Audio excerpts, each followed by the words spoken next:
sentido de orientação, tá? Então, ele está paralelo ao BNCC. Muita gente fala, o BNCC acabou os PCNs. Não, não acabou, tá? Então, nós temos os temas transversais e as disciplinas, tá? Então, nós vamos trabalhar aqui, estudar a introdução dos PCNs, tá? Então, eu clico aqui, então vai aparecer esse documento com 79 páginas. Então, é um documento de 1997.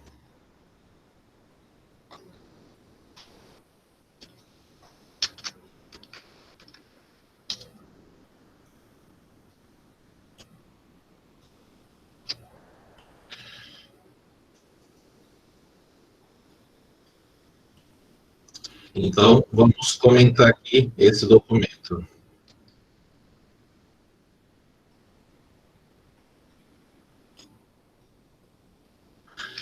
Então, deixa eu comentar aqui.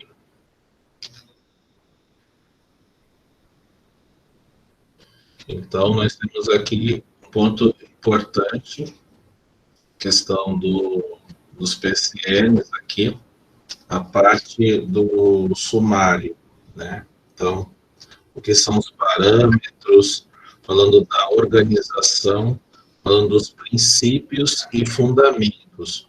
Então, na LDB, né, na própria Constituição, nós trabalhamos sempre com os princípios e fundamentos. São sempre os primeiros artigos da lei, tá? Temos a organização, tem os objetivos, são pontos importantes aí, que nós vamos estar comentando, os conteúdos, a avaliação, né? A avaliação sempre foi de caráter somativo, através de notas, mas em concursos, né, nas provas, tem um caráter o quê? Tem um caráter formativo, tá? E a principal aqui, as orientações didáticas. Deixa eu aumentar aqui.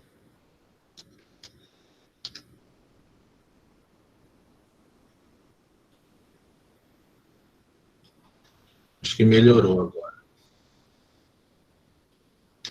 Então, temos aí as orientações didáticas, falando de autonomia, falando de diversidade. A autonomia é uma das competências da BNCC, né? A questão da autonomia. A diversidade está ligada à educação inclusiva, né? Batendo nessa tecla da diversidade, até o autor, né, o Cortella, está o livro dele agora, o último, que fala sobre a diversidade, tá? Tem a questão da interação e cooperação, ok?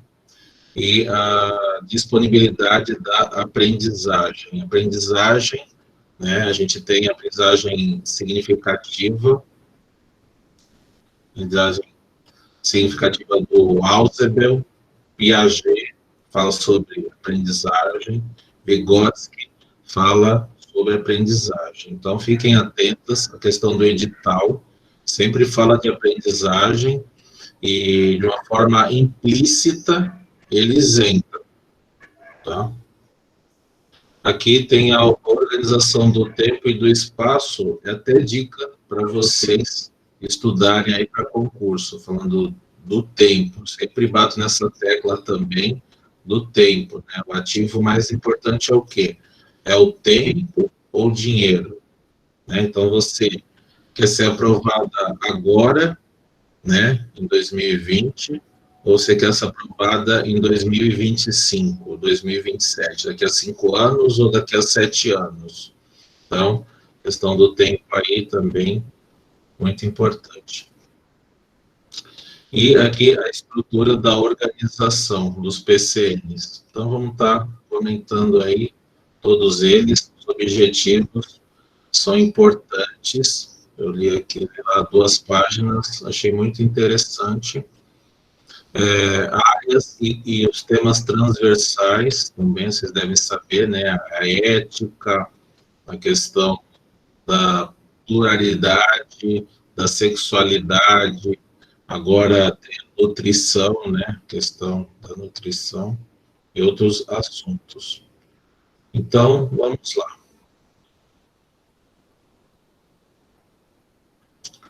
Vamos ver o que nos espera. Ficou um pouquinho grande. Tá. Então, vamos lá, né? A questão da introdução, a questão aqui das áreas e dos temas transversais. Quando a gente fala de temas transversais, nós falamos de PCNs, tá? Então, aqui nós temos os temas transversais, né? Aqui que eu falei, a pluralidade cultural, orientação sexual, meio ambiente, saúde, né? Entre outros.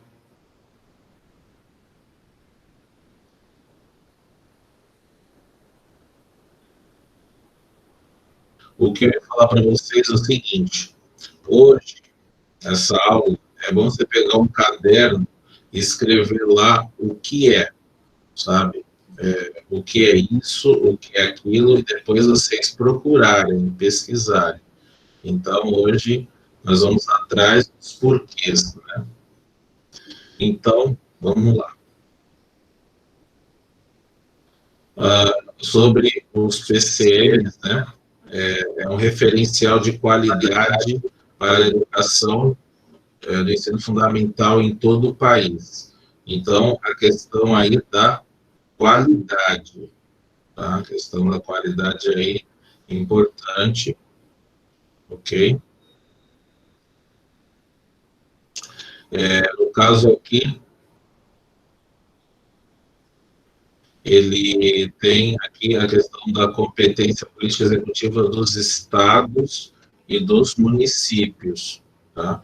E da questão da diversidade sociocultural aí das diferentes regiões do país, e sempre o professor tem autonomia aí dos professores, tá? Inclusive, o artigo 13 da LDB, que fala aí sobre os professores, os 6 incisos que falam do professor, e um dos incisos está ligado diretamente ao aluno, tá?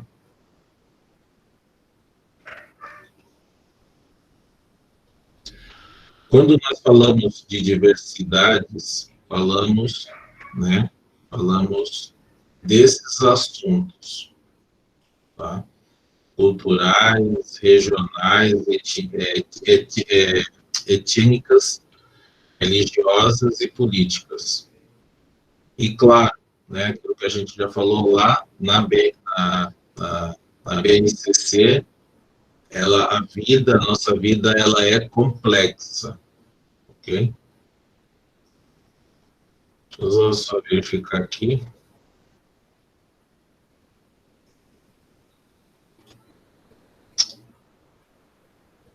Verificar o meu retorno.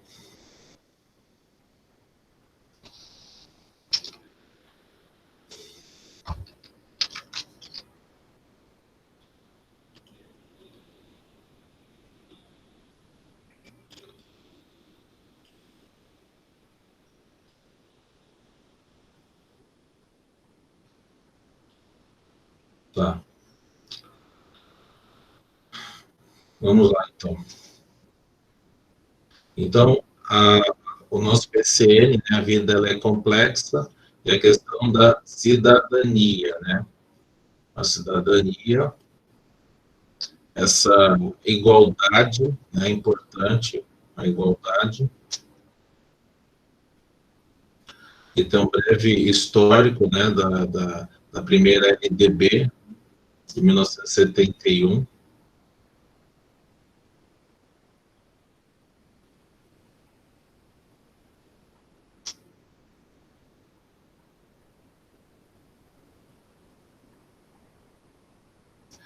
Um ponto importante aqui, que ela fala do componente curricular obrigatório, né, da quinta série, agora é sexto ano, né, o artigo 21, o artigo 21 aí, o artigo 26, desculpa, o artigo 26 aqui, no caso, o parágrafo 5º, tá? Então, a questão do ensino religioso, tá? O ensino religioso aí tá no artigo 33 da LDB, tá? O ensino religioso, a matrícula, ela é o quê? Facultativa, tá? Ela é facultativa.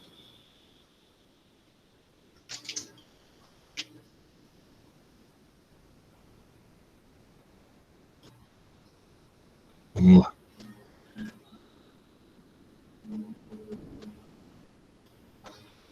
Vamos lá, então.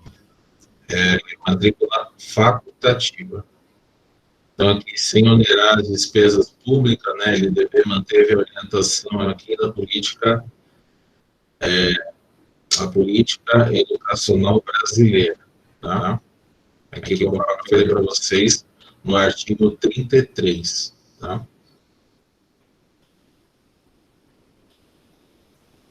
Eu abaixei o som do meu microfone, porque estava dando retorno. Para vocês, o áudio tá bom?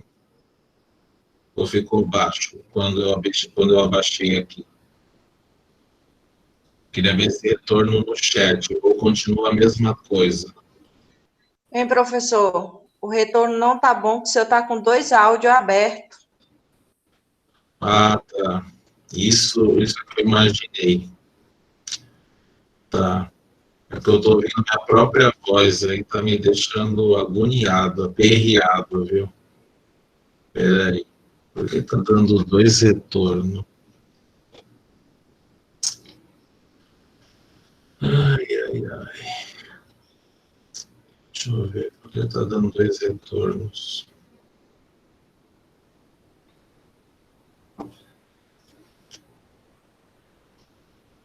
Ah, tá, já sei.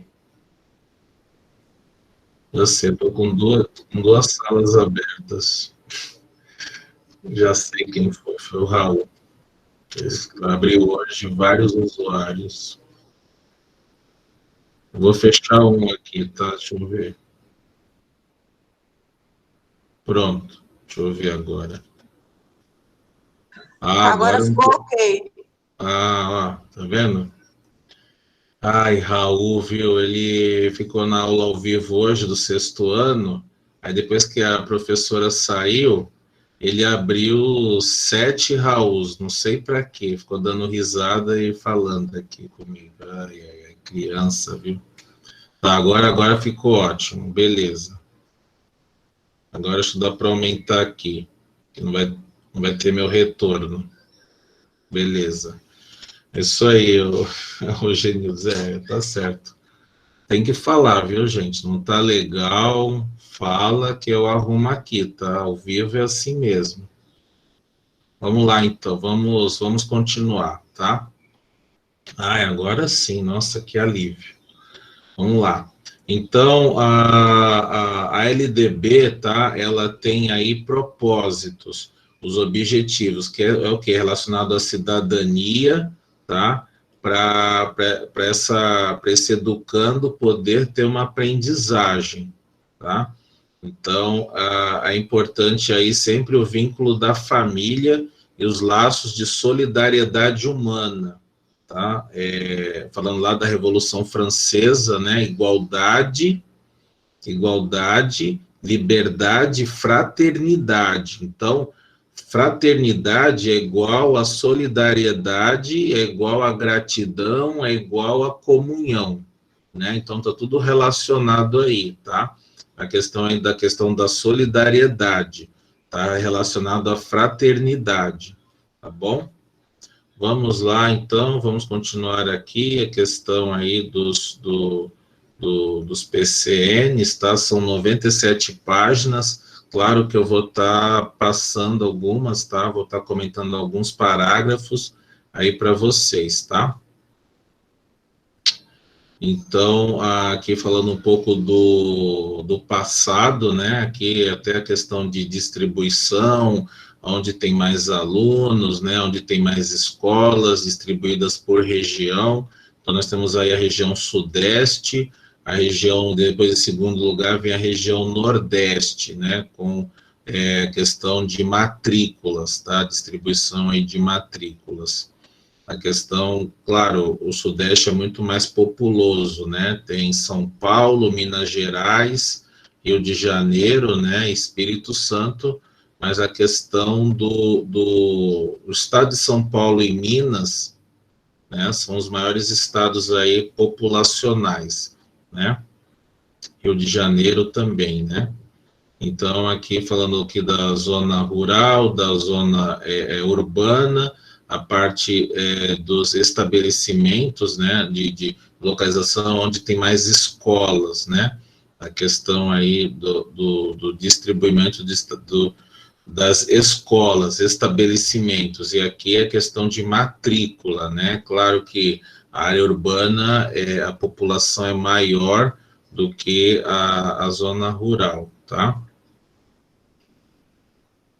Então, aqui, falando da questão da evasão, né, alguns gráficos, estou pulando aqui, fazendo uma passagem, né, da parte de gráficos, que são dados 97, né, nós estamos em 2020 aí, há 23 anos atrás, né, e falando dados de 1995, então, alguns pontos aqui eu estou, referente a tabelas, a gráficos, isso aí eu estou passando, tá?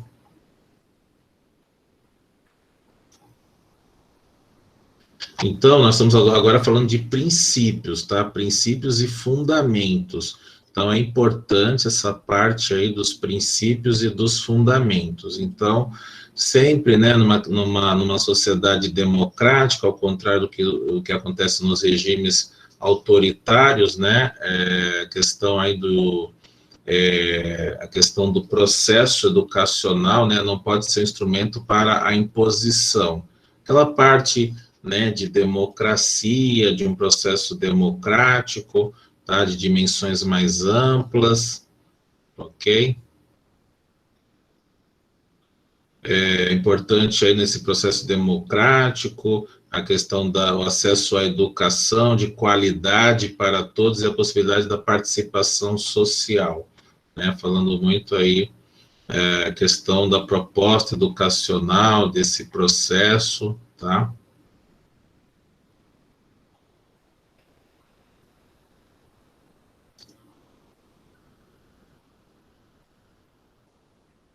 Então, aqui agora vamos falando da natureza e das funções dos PCNs, né? A natureza e a questão da função, né? Então, muito ligado aí à questão, né, assim, mas na medida, no segundo parágrafo aqui, o princípio de equidade. Cuidado, equidade é diferente de igualdade. Escreve aí, equidade é diferente de qualidade, tá? Então, a equidade seria o quê? Tornar uma igualdade entre os alunos. Então, tem um aluno mais inteligente e o aluno nem tanto assim. Então, a gente tem que fazer o quê? Deixar os dois, nivelar esses dois alunos. Então, isso é a equidade, diferente de igualdade. Igualdade, né, é formar grupos de alunos ali que tem a média 7, né, e formar outro grupo de alunos com nota 9, e formar um outro grupo de alunos de nota 5. Então, aqueles alunos estão no mesmo grupo ali de nota 5, tem o mesmo grupo ali do aluno de nota 7, então são o mesmo grupo, isso é igualdade. Agora, a equidade é pegar um aluno de cada grupo, né, e tentar ali trabalhar com eles, ter uma didática na qual todos tentam entender o que está sendo passado, tá? Então, isso é a equidade. Cuidado que o examinador, ele sempre faz perguntas com essa palavra, e a aluna que não souber fica vendida aí na hora da questão, por não saber o que é equidade, tá? Então, a equidade já está falando, ele reconhece a diferença e a necessidade de ver condições diferenciadas para o processo educacional. Então, a gente vê que há diferenças, que tem condições diferenciadas, e nós temos que igualar isso, tá?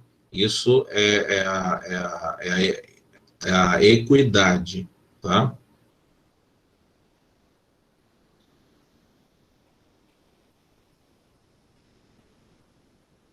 E aqui no final, né, que devam buscar uma integração e ao mesmo tempo autonomia, tá? Então, a autonomia aí, ela vai ser citada lá nas orientações, vai ter um campo só de autonomia, tá? Então, estamos aqui mais explicando aqui as palavras-chave, né, detectando as palavras-chave aqui nos PCNs, tá? Você vê um documento de 23 anos atrás que está sendo utilizado ainda, tá?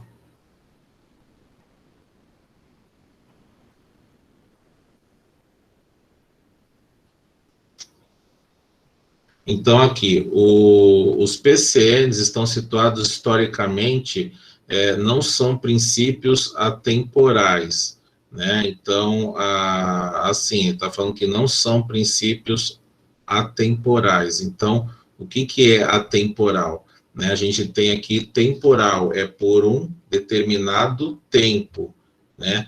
Atemporal, ele não tem tempo, tá? Ele não se extingue, tá? Então, ele é sempre aí utilizado, tá?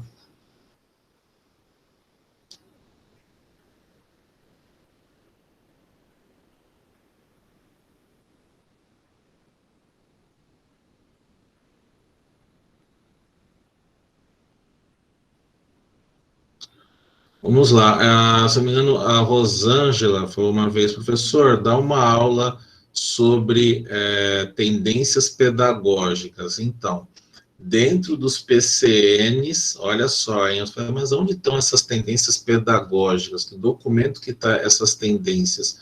Então, nós localizamos as tendências pedagógicas, viu, Rosângela? Está dentro dos PCNs. Então, nós vamos estar explicando aqui a questão da tradição pedagógica brasileira, tá? Então, tem os fundamentos aqui dos PCNs. Então, vamos lá, né, a questão aí da tradição pedagógica brasileira, tá?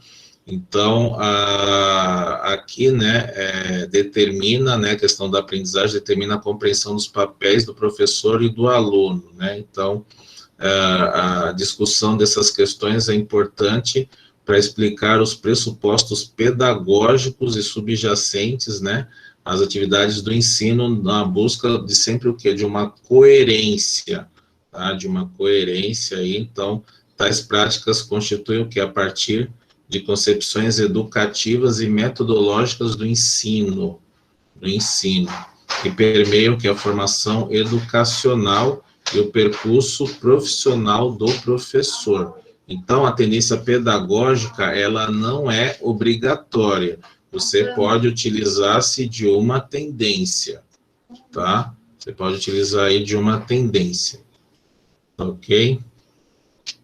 Então, aqui, falando da tendência, tá?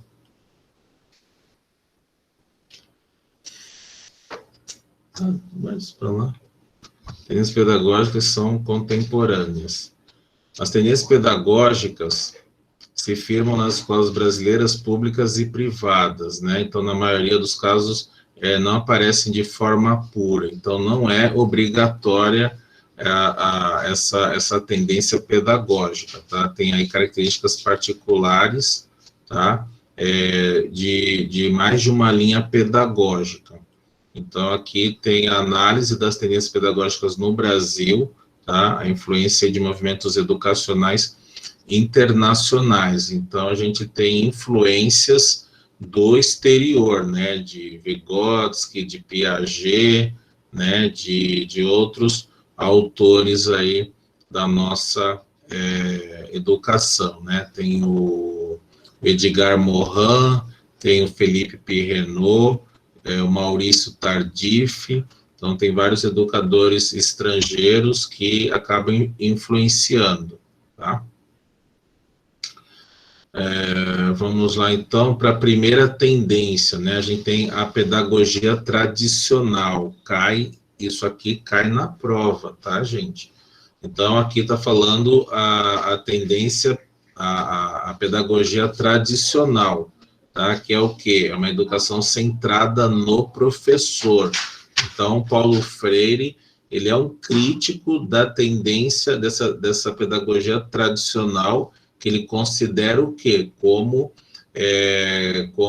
a educação bancária, lá no seu livro Pedagogia da Autonomia, tá? Ele falando da educação bancária, seria isso, essa educação centrada no professor, né? O professor aí sendo um popstar, né? Sendo o Deus ali, e não é isso, tá? Hoje, o principal protagonista são os alunos, tá? Conforme até tem diretor que diz que sem aluno não há escola, né? E é verdade, né? Se não tiver os alunos, não tem escola, né? Mas ainda se utiliza-se a pedagogia tradicional, ainda se utiliza mais o Paulo Freire, ele fala que ele é um crítico da educação bancária que está relacionado a isso aqui, a pedagogia tradicional, tá? Vamos lá, então, vamos continuar aqui. Essa pedagogia tradicional, ela se apresenta na exposição oral de conteúdos, né, tipo, olha, 20 vezes a tabuada do 2, né, 5 vezes a tabuada do 10, então, fazendo aquilo de uma forma, né, de memorização dos conteúdos, de você fazer exercícios repetidos. Então, por exemplo, eu aprendi a tabuada desse jeito, de forma mecânica, de forma repetitiva, né? Para garantir essa memorização dos conteúdos. Hoje não se pode fazer mais isso, tá? Você tem que colocar toda uma contextualização, toda uma problematização do conteúdo, é igual questão de concurso, né? Tem toda uma problematização para poder descobrir se aquilo é MMC, se aquilo é equação do primeiro grau, se aquilo é porcentagem, se aquilo é teorema de Pitágoras, né? Igual uma aluna me falou aqui, né? Professor, aquele programa MathWay lá e o PhotoMath, pô, legal, mas só que eu tentei tirar foto da prova, da questão, ele não resolveu. Realmente, não vai resolver. Ele vai resolver uma foto de um livro de matemática que está lá a fórmula, que está lá a equação, tá? Que tem uma equação de primeiro grau ou segundo grau, você tira uma foto, ele dá todo o cálculo daquela equação. Então, o concurso público é o quê? São textos e ali alguns números para você decifrar o que você vai aplicar, né? Nós estamos em 2020. Quem sabe em 2040, né, ele faça isso, mas por enquanto é só as fórmulas do livro, tá bom? Vamos lá, então. Então, a pedagogia tradicional é isso, né? Exercício repetitivo, memorização. Então, tudo é questão aí de estratégia, né? Eu até falo para vocês, ó, eu aplico o quê? Resolver questões através de umas palavras-chave, através de você, a prática leva à perfeição, né? Para ficar lá assistindo, tem gente que adota videoaula, né? Eu não sou contra a videoaula, mas no dia da prova vão ser questões, não vai ser a videoaula, né, em si. Então, você tem que praticar. A prática leva à perfeição e o erro E o erro faz parte do processo ensino-aprendizagem, tá? O erro faz parte aí do processo ensino-aprendizagem, ok? Vamos lá, então, agora, né, a pedagogia renovada. O que é essa pedagogia renovada? Então, está falando aqui que teve várias correntes, né, uma delas foi a movimento Escola Nova ou Escola Ativa, né? Quando a gente fala da Escola Nova, a gente lembra lá do autor, né, que fala lá sobre a escola nova. A escola nova, ela foi desenvolvida lá, né, na década de 50, que tinha o quê? Um modelo, né, de escola onde as meninas faziam o quê? Costura, bordado, e os meninos trabalhavam na parte, né, da marcenaria, da carpintaria, né, levando o quê? Que esse jovem tenha uma profissão, né? Então, essa escola nova, né, o autor agora, agora não lembro o nome do autor, tem até no Pedagogia Concursos, que fala sobre esse autor, que o nome dele é um dos institutos que tem o Enem, né, a fundação que faz a prova lá do Enem. Agora, Anísio Teixeira, tá? E foi um dos fundadores da Escola Nova, tá? Que ele norteava o quê? A valorização do indivíduo como um ser livre, ativo e social. Então, o centro da atividade escolar não era o professor nem os conteúdos disciplinadores, mas sim o aluno como um ser ativo e curioso, né? Então, se ele está lá na marcenaria, né, ele está fazendo o trabalho, então ele se sente o quê? Ativo e curioso ali em poder exercer ali, fazer uma estante, fazer um armário, né, pois ali é marceneiro, né, então é muito ativo, tá? Então aqui, esse princípio, ele destacava o quê? Uma atitude de aprendizagem e o quê? Interesse nos alunos, né? Que, por sua vez, aprendem fundamentalmente pela experiência, É aquilo que eu falo para vocês, viu, gente? A prática leva à perfeição. Então, queira ou não, estou adotando um pouco aqui de escola nova com vocês. Façam exercícios, faz 3 exercícios para percorrer todo o edital. Então, aqui falando um pouco da escola nova para vocês. Então, tem que fazer, tem que praticar, porque para adquirir experiência. Não adianta ficar lá assistindo a videoaula, né? Que você está sendo o quê? Um ser passivo, você não está interagindo, né? Você está lá assistindo a aula. Você tem que participar, você tem que resolver questões. Então, a prática leva à perfeição. Aqui a gente está falando muito bem disso, tá? Então, o professor é visto como facilitador no processo de busca do conhecimento. Caramba, até me arrepiei. Então, gente, é isso. Eu estou aqui para orientar vocês. Eu não estou ensinando, eu não dou peixe. Eu ensino a pescar, entendeu?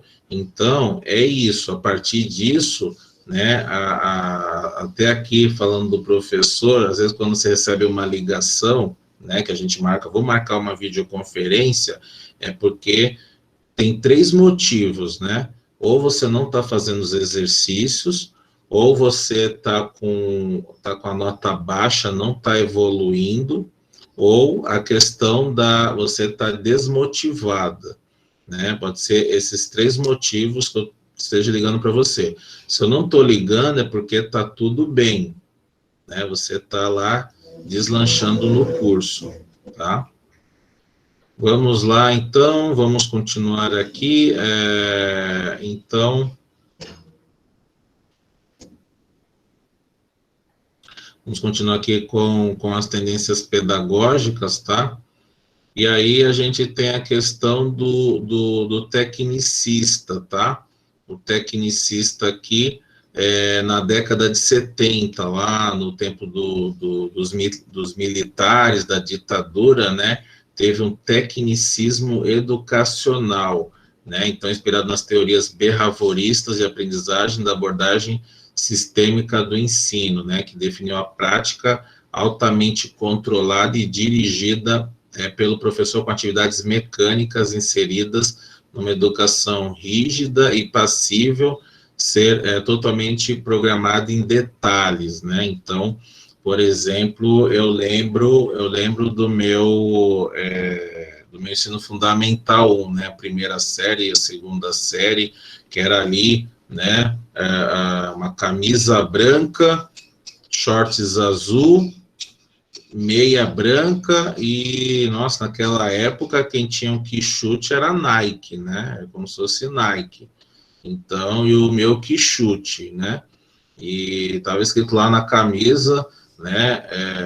Escola municipal tal, né? Então, a gente tirava foto com a professora, tinha um mapa mundi atrás, né? A bandeira do Brasil, aquela coisa patriota, né? Então, ali década de 80, início dos anos 80, ainda tinha aquele regime militar. Então, se não tivesse com uniforme, não entrava na escola, né? Não entrava mesmo na escola. Não tinha esse negócio de chinelo, meu dedo tá machucado, não. Tinha que usar lá o tênis, meio uniforme, e a menina saia, né, azul, né? E também uniforme. Então, era um padrão ali, aquela valorização programada em detalhes, né? O tecnicismo aí programado nos detalhes, era isso mesmo, tá? Tá ok. Então, aqui no final dos anos 70, né, 80 com a abertura aqui do regime militar, aquilo falando de críticas reprodutivas, né, então, aí vem aqui a pedagogia libertadora, né, a pedagogia crítico-social dos conteúdos. A pedagogia crítico-social dos conteúdos, tá, aqui está muito ligada ao quê? Ao Vygotsky, tá?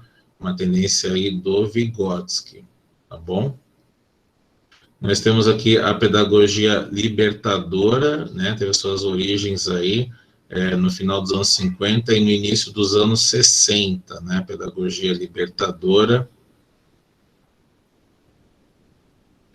E aí a gente tem aqui, né, a pedagogia crítico-social dos conteúdos, ligado ao Vygotsky.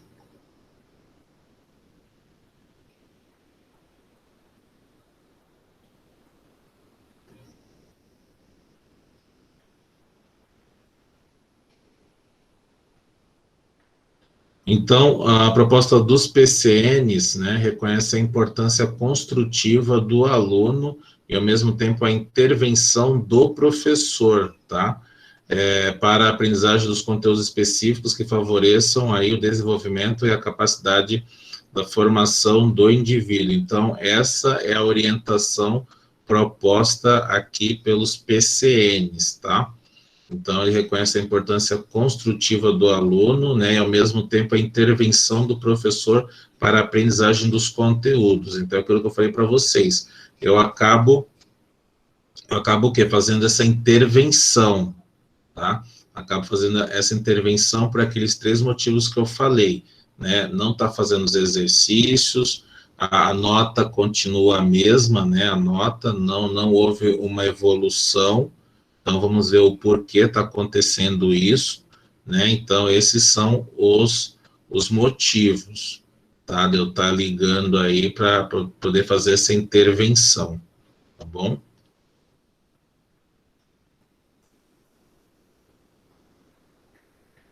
Então, o objeto do conhecimento, ele é complexo, né? Não é fácil você estudar para concurso, né, sozinha, principalmente aí, né, pessoas que estavam tentando estudar sozinha, a gente vê que precisa de alguém para nos orientar, para nos ajudar, para auxiliar na caminhada, tá? Porque o conhecimento, ele é complexo, ele é estruturado, né? Ele é estruturado, você não pode estudar de forma aleatória, seja o que Deus quiser. Tem gente que vai fazer concurso lá e tá achando que é oba-oba, né? Então, não, ele é estruturado. Então, é aquilo que eu falo 15 dias antes da prova, né? Como você deve se comportar no dia da prova. Que eu acho assim, a avaliação somatória, ela é muito, ela é muito malévola, tá? Porque você pode saber de tudo, e aí por uma questão emocional, né, a pessoa não se sentiu bem naquele dia, e aí? Então põe tudo um trabalho de 2 anos a perder, por causa de um dia. Então, nesse dia, você deve ir muito bem concentrada e focada na prova e esquecer o mundo, tá? Esquecer tudo e pensar nessa prova, tá? Então, fazer uma alimentação, né? Na semana da prova, gente, na semana da prova, você vai virar a pessoa mais zen do mundo, né? Vai entrar lá, vai fazer meditação, tá? Fulano fez isso, tá bom, tá bom. Deixa lá, então, né? A semana da prova é aquela semana que você tem que estar zen, tá? Evitar discussões, evitar brigas, tá? Eu falo isso para as alunas 15 dias antes, e outras dicas também. Vamos lá, então, vamos continuar aqui. Os PCNs, que eu falei para vocês, são os parâmetros curriculares, são orientações, o que deve fazer, né? Então, isso se aplica muito aí à nossa educação e que a gente acaba aplicando, o professor, no dia a dia aí com os alunos. Então, tem um caráter de orientar, tá? Diferente das diretrizes curriculares, que você tem que cumprir, cumpra-se, tá? A diretriz curricular é diferente. Então, vamos lá. A escola e a Constituição da Cidadania. Escola e Constituição da Cidadania. O que lembra aqui? Cidadania, né? Direitos políticos. A cidadania está lá no artigo 2º da LDB. A cidadania está lá no artigo 205 da Constituição, né? O artigo 206 da Constituição, tá? A questão da cidadania, que está ligada ao quê? Aos direitos políticos, né? Porque quais são as 3 finalidades? O pleno desenvolvimento do educando, eu preciso desenvolver esse aluno, né?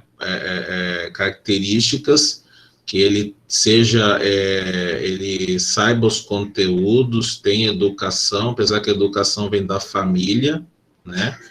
Conforme diz Vygotsky, que é o primeiro ambiente social da criança. Então, se o pai chama o filho de mané, o filho vai chamar os outros de mané, né? Então, por que meu filho fala isso? Né? Porque o filho, na verdade, é o quê? Espelho dos pais, tá? O filho é o espelho dos pais. Então, se ele é daquele jeito, é porque alguém lá também é daquele jeito, né? Então, a questão é desenvolver esse educando, né, ter aí a questão da cidadania e desenvolver ele para o quê? Para o mundo do trabalho. Ele tem que trabalhar, ele estuda para quê? Para ter um emprego melhor. Só que para ter um emprego melhor, no meio do caminho aí, antes disso, tem a questão da cidadania, ele tem que votar. Ele, para poder dirigir um carro, tem que ter o quê? Uma CNH, né? Então, a questão aqui da cidadania relacionada ao quê? A direitos políticos, porque ele tem um exercício da cidadania democrática, né? A questão aí, os instrumentos para esse desenvolvimento e para socialização, ele precisa ser socializado, tá? E aqui está falando o quê? Reformular as deformações dos conhecimentos e as imposições de crenças dogmáticas e a petrificação de valores, né? Então, aqui, a imposição, você ter aí o livre-arbítrio, mas você ter a opinião, né? Essa imposição de uma crença dogmática, tá? E aqui está falando que é uma petrificação dos valores, você ter valores, princípios éticos e morais, tá? Vamos lá, e tudo isso requer o quê? Requer que a escola seja o quê? Um espaço de formação e informação, de informar, tá? Vamos lá, no contexto da proposta curricular, da educação escolar, a possibilidade de criar condições, os alunos desenvolvam o quê? Capacidades e aprendam os conteúdos necessários para construir instrumentos de compreensão da realidade e a participação em relações sociais, culturais, diversificadas, cada vez mais amplas, né, e condições de exercício da cidadania para construir uma sociedade democrática e não excludente, né, falando aqui da educação inclusiva, no finalzinho aqui, né, falando da educação inclusiva. Então, tem muitos parágrafos dos PCNs que visam, né, o quê? Essa compreensão da realidade, dessa participação das relações sociais. Então, aqui para a gente até parece claro, mas só que tem um documento falando o que você tem que fazer. É igual eu comentei lá na aula da BNCC, lá da resolução, né? Chegou a um tal nível que o que o professor tem que contextualizar para o aluno? Quais são as competências que se deseja de um professor, né, ou dos alunos, o que tem que dar, o que o professor tem que cumprir lá nos currículos, né? Então está tudo escrito lá na resolução número 2, né, da BNCC, resolução 2 de 2017, tá? Essa aula eu falei para vocês, ela chegou a um ponto de escrever, né, o que parecia óbvio, que parece óbvio, mas está escrito lá o que você tem que fazer, né? Inclusive, você que é coordenadora, leia o artigo 8 da resolução, que é aquilo que o coordenador deveria falar, né, e não fala, né? Fica com o recadinho da SEDUC, né? Vamos lá.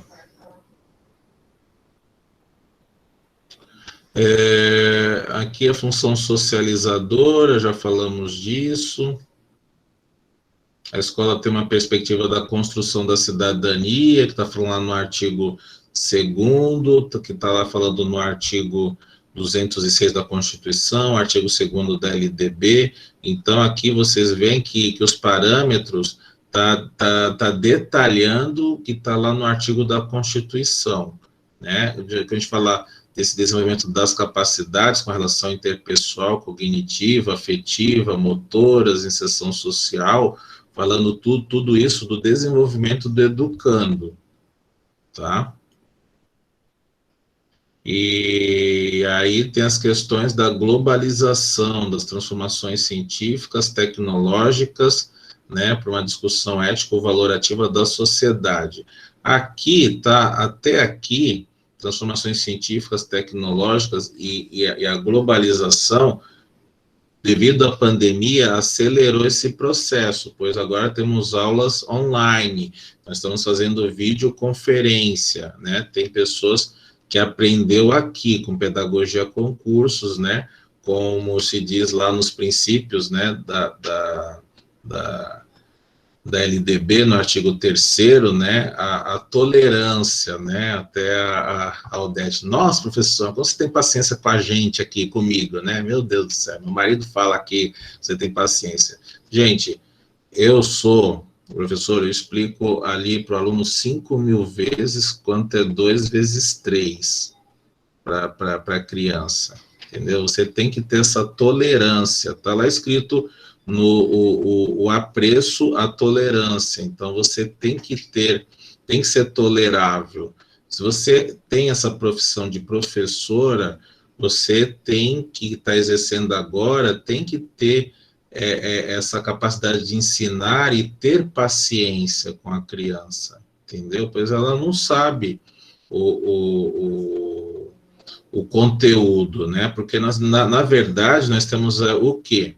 Temos o conhecimento, que é o final, temos a aprendizagem, né? Temos a questão da aprendizagem, e nós temos o quê? A didática. A didática é para aprender ali, para poder ensinar aquele educando a obter o quê? O conhecimento. Então, se fala tanto da aprendizagem, mas tem um papel do professor com a sua didática. E aí entra o quê? Entra a tecnologia. Então, lá fala, na BNCC, fala da cultura digital. Então, eu estou utilizando aqui com vocês esse recurso de poder dar uma aula com vocês, com pessoas a 1.000 quilômetros de distância, pessoas com 2.000 quilômetros de distância, pessoas com 3.000, 4.000 quilômetros de distância. Eu falo com pessoas de Rondônia, falo com pessoas do Acre, né? Então, falo com pessoas do Rio Grande do Sul. Então, isso é a globalização. Isso iria chegar, se não fosse a pandemia, um processo natural daqui a 5 anos, e acelerou, né? Acelerou. Então, isso é uma transformação científica e tecnológica, tá? Vamos lá, o ensino de qualidade busca formar cidadãos capazes, né, de interferir criticamente. É isso que Paulo Freire deseja. Né? Isso aqui que eu grifei para vocês é que o Paulo Freire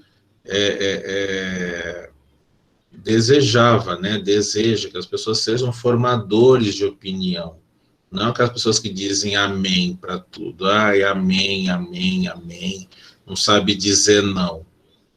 Você tem que aprender a dizer não. Não é tudo sim, sim, sim, sim. Né?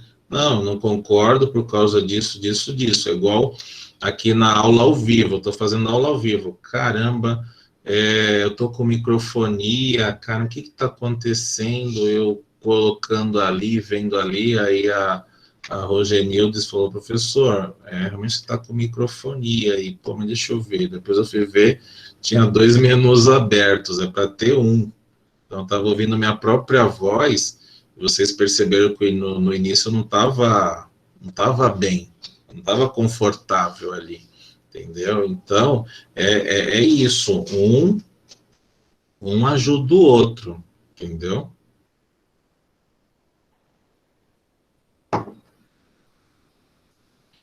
Então, vamos lá. Aqui, falando da questão da discussão das funções da escola, não pode ignorar as reais condições do que ela se encontra. Então, falando um pouco aqui, tem perguntas na prova, tem perguntas críticas, tá? A escola não é o paraíso na Terra, tem várias situações, né, que nós sabemos do dia a dia do professor, tá? Então, aqui falando desse parágrafo de tudo isso. E a escola é uma construção coletiva e permanente, né? O nosso sistema hoje, nós temos 30 alunos em sala de aula, 35, e aquilo que eu já falei para vocês, né? A questão da escola hoje, nosso sistema é um sistema francês do século XVII, tá? E hoje nós temos uma escola, né, do século XVII, os professores do século XIX, e temos o aluno do século XXI, né? Então, tá assim, a coisa não tá na perfeita engrenagem, né? Então, a gente precisa atualizar sistemas antigos, professores defasados e alunos conectados a 1000, né? A milhão, o aluno. Então, tá havendo um choque aí nas 3 partes, né? Então, um aluno hoje, na aula, aqui eu estava com meu filho acompanhando, né? E o aluno, professor, quando é que vai voltar às aulas? Ai, professor, ali uns seus 45 anos. Ah, filho, não sei. A gente já conversou, teve reuniões com a secretaria, a gente não sabe. E o aluno de 11 anos, tá? Ele falou assim, professora, por que não faz um sistema de rodízio e coloca 15 alunos numa sala e vocês colocam 2 professores para trabalhar com o sexto C1, o sexto C faz um C1 e C2. O aluno de 11 anos, um aluno de 11 anos falou isso para a professora. Olha que ideia, eu já tinha comentado essa fita já, esse lance. O aluno de 11 anos falou isso para a professora ficou assim, né? Não teve reação, né? Ficou sem reação. E aí ela falou, filho, 50% da classe não pode, porque tem a SEDUC falando que tem que ter no máximo 1 metro de distância de cada um.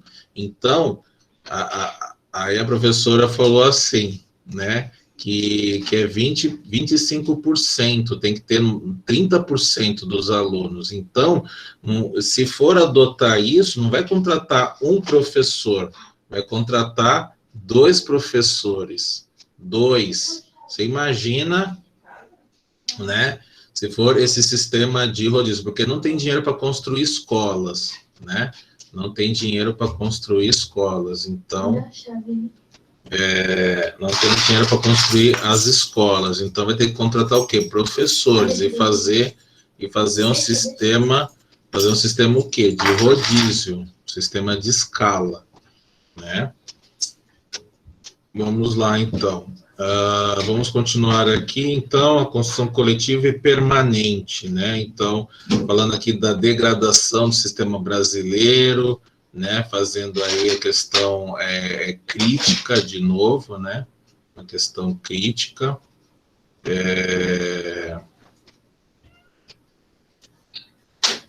A questão falando aí que é necessário períodos de reciclagem, né? Período de reciclagem, de planejamento, né?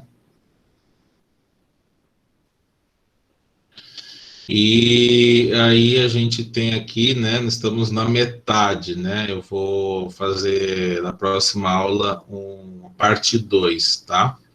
Deixa eu verificar aqui que delimita prioridades. A contínua realização do projeto educativo possibilita o conhecimento de ações desenvolvidas pelos diferentes professores, sendo a base de diálogo e reflexão por toda a equipe escolar, né? A participação da comunidade, porque é assim, né? A gente sabe que a prioridade agora, número 1, é a saúde, mas está lá na Constituição que a educação também está lá no título social, não é só a questão da saúde, né? A gente também tem a questão tem a questão aí também da educação, tá? Então, provavelmente teremos um sistema aí semipresencial, tá? E vai haver essa necessidade de contratar mais professores, tá? Se o concurso está falando que você 25, vão contratar aí 50, né? Então, ou 100 professores, tá? Vamos lá, o aprender, ensinar, construir, interagir, né? Então, aqui, falando do professor, né? O processo de ensino do professor, como aqui decorrência estaria valorizando o conhecimento. O ensino, então, ganhou autonomia. Vocês podem ver que autonomia é uma palavra forte, está lá na BNCC, tem as orientações aqui falando de autonomia também. Então, anotem autonomia, aprendizagem, conhecimento, didática, né? Então, são palavras relacionadas. Diversidade, né? Questão aí da diversidade, tá?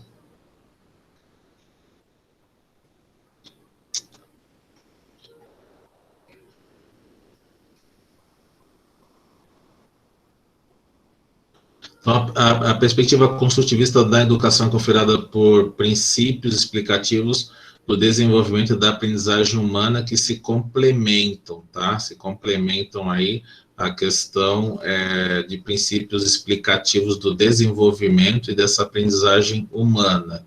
Estão ali interagindo nessa perspectiva construtivista. A pessoa fala, o que é construtivismo? Então, construtivismo é isso que eu assinalei aqui para vocês, tá? O que é o construtivismo?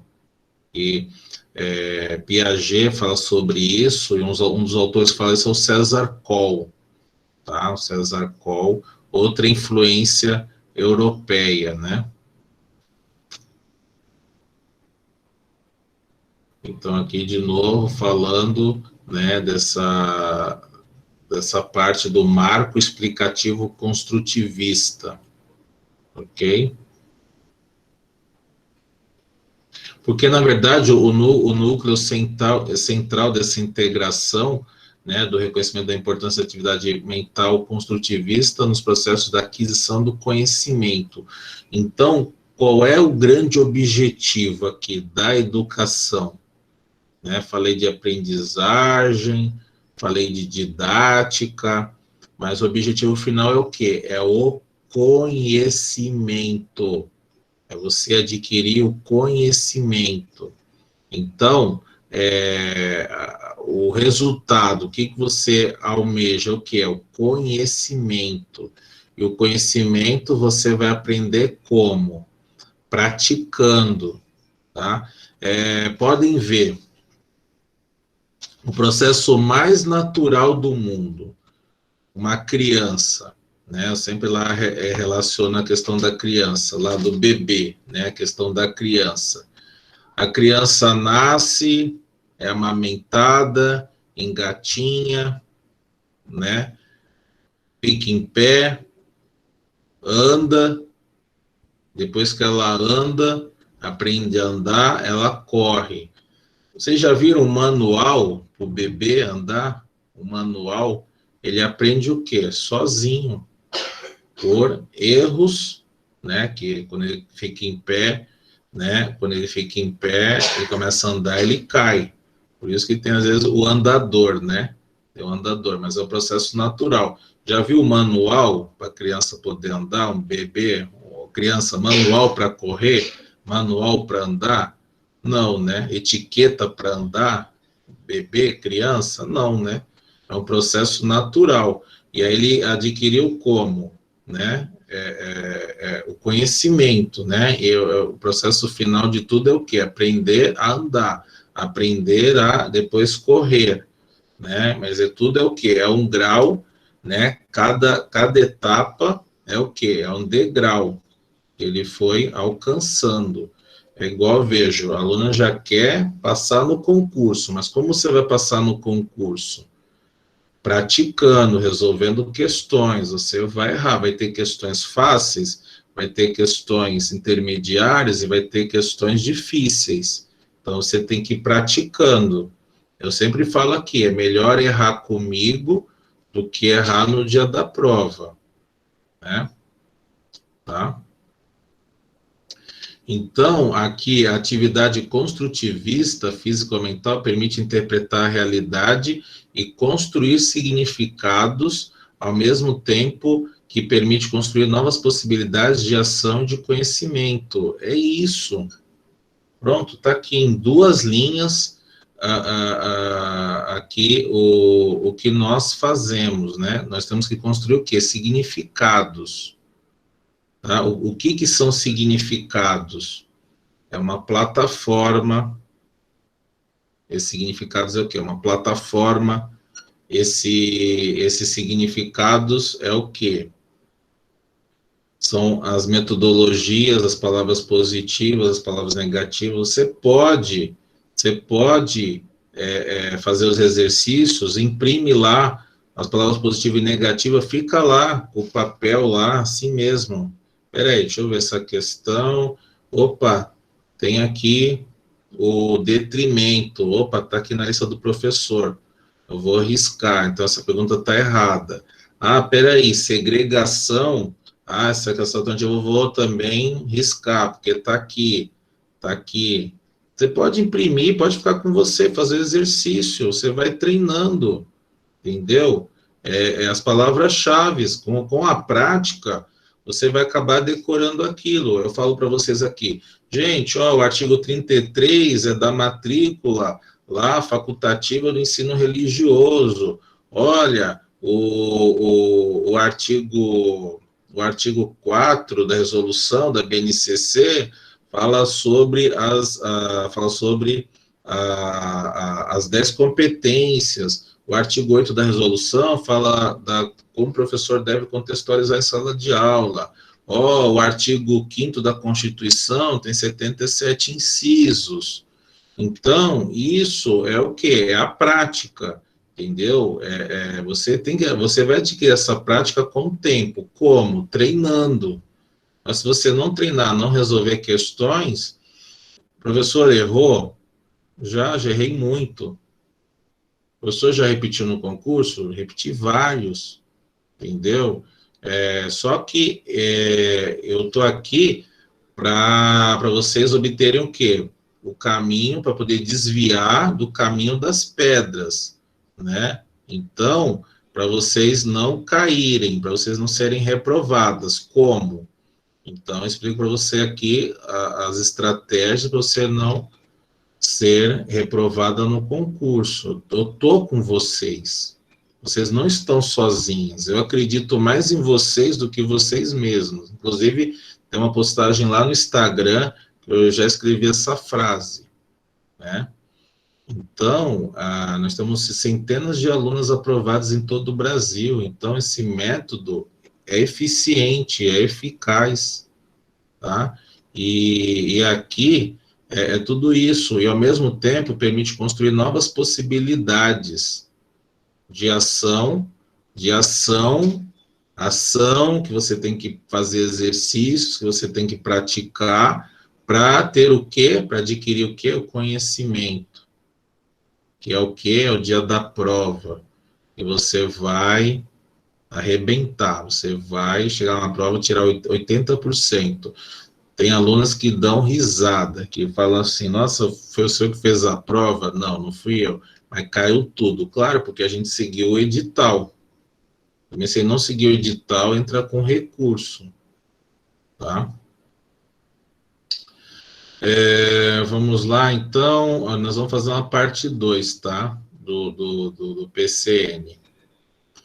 Então, aqui, a tradição escolar aqui, que não faz diferença entre erros integrantes do processo de aprendizagem e simples enganos ou desconhecimentos, trabalha com a ideia de que a ausência de erros na tarefa escolar é manifestação da aprendizagem. Gente, olha, eu vou ler com calma isso aqui, olha só.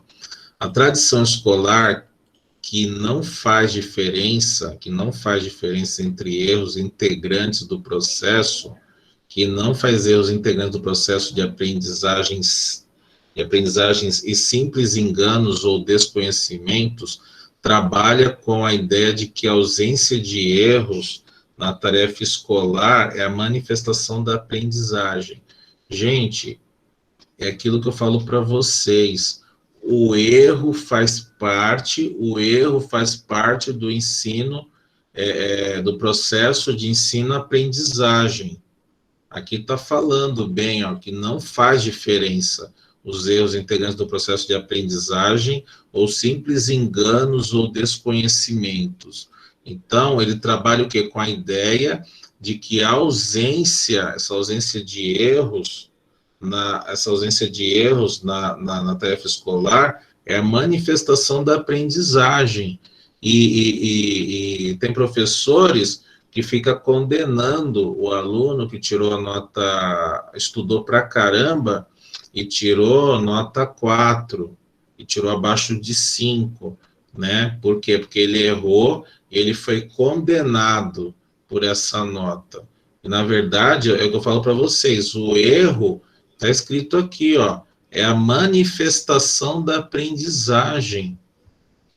O erro é a manifestação dessa aprendizagem. É aquilo que eu falo para vocês, o erro faz parte do processo ensino-aprendizagem. Se a criança caiu, ela levanta, fica em pé e continua.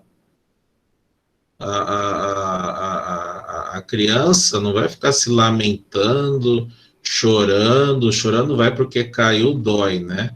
Mas ela vai continuar depois.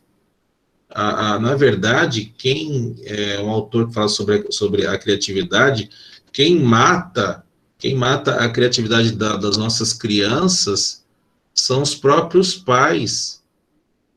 Os pais que matam a criatividade da criança. Entendeu? Então, está tudo escrito aqui nos PCNs, entendeu? Então, gente, terminamos aqui.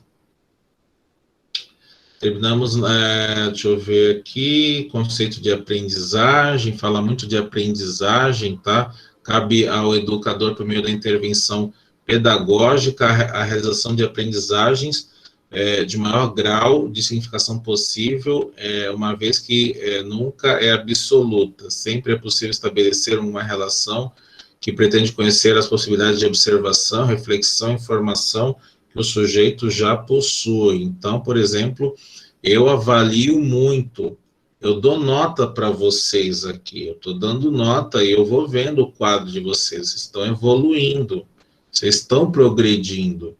Eu vejo cada uma de vocês aqui, eu dou a nota e retorno, e eu faço esse retorno. Esse é um recurso agora do Google, é novo, né? A Luciene e a Hermínia, são alunas mais antigas, elas sabem que não tinha esse recurso, agora tem, e está sendo maravilhoso, né? A Hermínia e a Luciene aí é um recurso maravilhoso.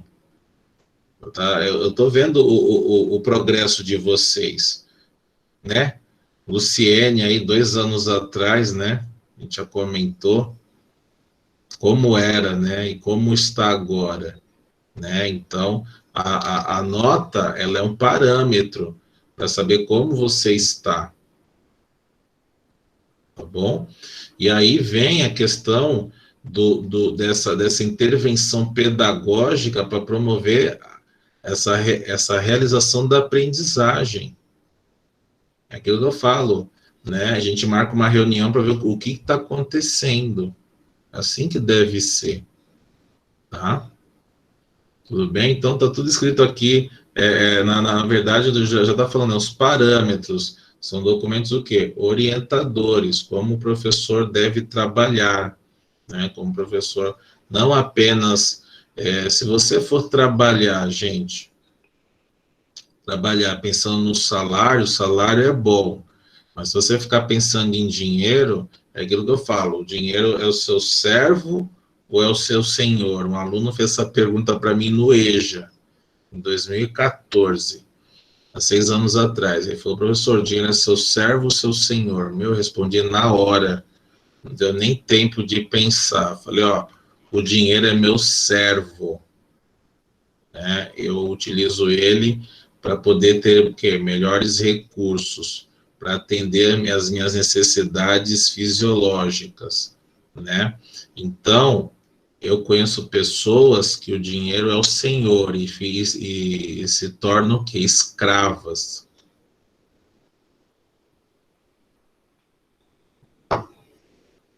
Então, gente, e outra coisa, a aprendizagem significativa implica sempre o quê? Alguma ousadia. E é isso, entendeu? Eu sou uma pessoa ousada, né? Eu chamo vocês todas aqui para fazer uma videoaula. Se eu fosse outro professor, eu faria uma por uma, né? Se eu fosse professor, não faria igual a Lídia, ó, faz grupo, né? Tem gente, ai, grupo, elas vão conversar entre si, ai, tem um chat, vão conversar. Gente, eu faço o meu trabalho, eu tenho minha consciência limpa, né? Eu não devo nada para ninguém. Eu trato todas as alunas de forma igual. Não tem nenhuma aluna diferente da outra. É assim que deve tratar. Tratar o quê? Com o princípio o quê? Isonomia. Né? O princípio da isonomia. Todas são iguais perante a lei. Né? Assim tem um artigo que diz a nossa Constituição. Todas são iguais. Tá? Não há diferenças. Tá bom? Vamos lá. Professor, né, tem que ter interesse, né, tem que ter autoconceito, tem que ter autoestima, né, como diz o Jacan, né, lá do MasterChef, né, o Pesadelo na Cozinha, tem que ter, cozinhar tem que ter amor, tem que ter paixão, né, se você não faz um negócio por paixão, por amor, pelo que você gosta, vai trabalhar em outra área, né, então, é isso, tem que ter paixão. Para estudar, tem que ter paixão. Então, às vezes as pessoas estão desanimadas, estão desacreditadas, não entra na pilha, não entra na pilha da pandemia. Fazem 6 anos que eu não assisto televisão. 6 anos que eu não sei o que é Globo, o que é Record, que é Bandeirantes, que é canal aberto, não sei. Eu assisto YouTube, eu escolho meus canais, eu assisto Netflix, YouTube, né? Eu interajo, eu procuro o que eu quero ver, o que me interessa, tá? Então, você não deve ser refém desses programas sensacionalistas, tá? Vamos lá. Aqui falando muito de aprendizagem. Aí o pessoal fala, eu não sei o que eu falo, eu não sei o que eu escrevo na minha redação. Meu, os parâmetros curriculares estão falando de aprendizagem, ainda tem as orientações didáticas, eu nem cheguei lá, mas tem assunto, gente, você tem que pegar, claro, não é para fazer cópia fiel disso aqui, mas tem um bom entendimento de aprendizagem, né? Tem muita coisa, muitos parágrafos falando de aprendizagem aqui. E outro detalhe, vocês podem estudar também através das perguntas, tá? Vocês têm um banco de dados aí, né? Se eu for que foi atualizado o PCN, tá? Deixa eu mostrar aqui para vocês. Nós atualizamos aqui PCN.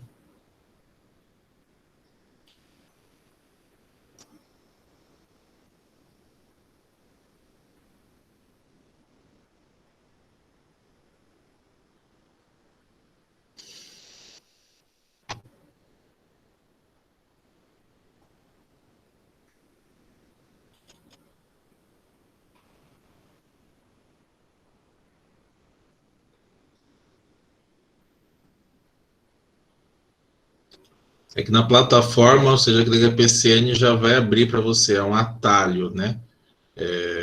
Já abre aqui, é que eu estou fazendo aqui de outra forma.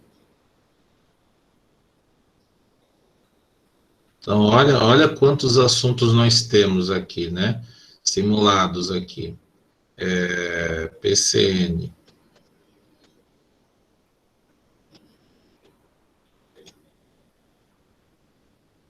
Então, aqui PCN, 25 questões, tá?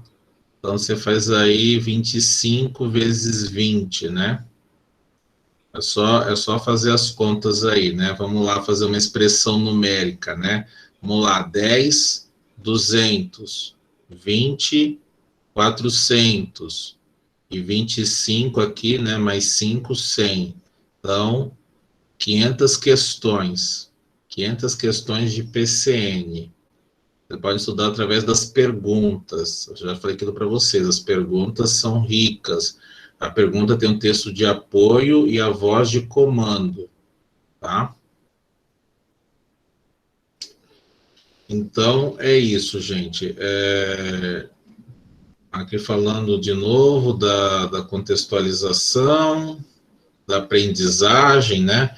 Em síntese, não é a aprendizagem que deve se ajustar ao ensino, mas sim o ensino que deve potencializar a aprendizagem. Como é que nós vamos potencializar essa aprendizagem? Através do quê? Através dos recursos tecnológicos e através da didática, né, do professor, utilizando o quê? Uma forma de ensinar esse conteúdo, ter uma metodologia, tá bom? Então, aqui página 39, então terminamos aqui na página 40, tá? E nós vamos, na próxima aula aqui, tá comentando o 41, a organização dos parâmetros curriculares. Então, nós chegamos na metade, tá? Na metade, e aí a gente faz a parte 2, tá bom?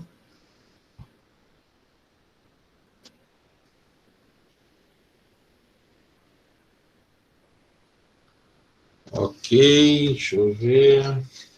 Deixa eu tirar aqui.